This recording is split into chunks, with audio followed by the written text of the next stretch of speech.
Welcome to Fearless Future Friday with a quote from Wayne Gretzky.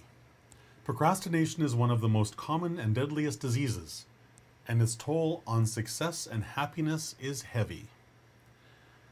Gross understatement. Truly it is.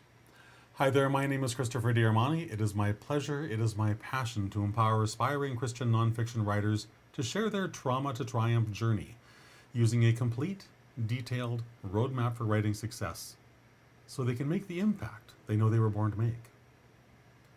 And if you want to make an impact, procrastination is the one thing you simply cannot do. Procrastination is the barrier to your success. It's also the barrier to your emotional well-being. Procrastination is that dis-ease that strips you of peace of mind, of contentment, and of fulfillment. Thankfully, courage is the answer. Courage is the answer to that procrastination. And it's also the answer to that fear that crops up and instigates it, sets it in motion. 1 Samuel 17 is a wonderful example of David using his courage to defeat Goliath.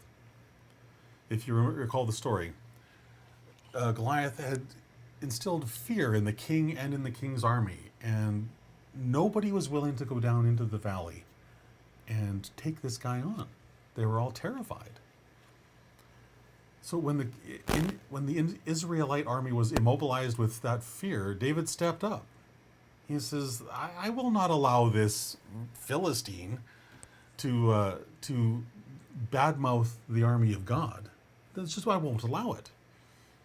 And so he went down and he took those 5 stones, one for Goliath and one for his 4 brothers, and went after it. David's courage is reflected really well in 2 Timothy 1:7. For God has not given us a spirit of fear, but of power and of love and of a sound mind. That's a verse to hang on to. For God has not given us a spirit of fear, but of power, of love, and of a sound mind. God never wants us to be afraid.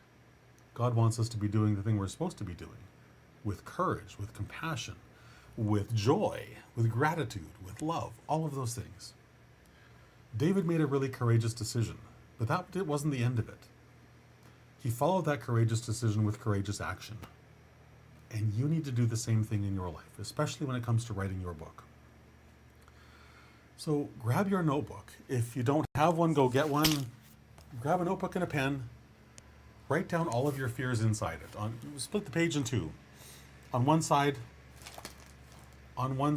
write down your fears, and on the second side, write down the things that you're going to overcome those thoughts with.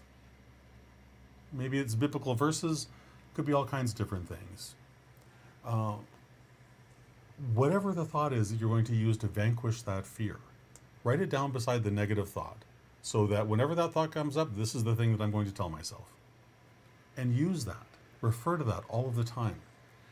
Another thing I would love for you to do is to make your writing deadlines non-negotiable. What does that mean? Well, for your daily writing sessions, that's non-negotiable. Show up, write, achieve whatever the word count is you set for that day. Non-negotiable. And to help you make it non-negotiable, assign penalties that you must pay if you don't do the work. And these things need to be large enough that you're unwilling to pay them. That would be the point. You need to make the cost of those things so high that you refuse to fail. That's a beautiful mind state to get into for writing your book. And once you're there, just write. That's all that's left. Do the thing that's put in front of you to do. Write.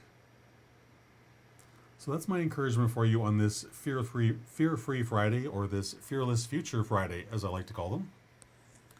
I would love for you to also connect with me on social media, and let me go to the right slide and pull it up.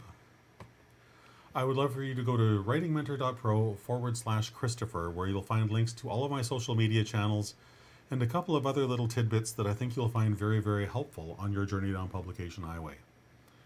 And I look forward to seeing you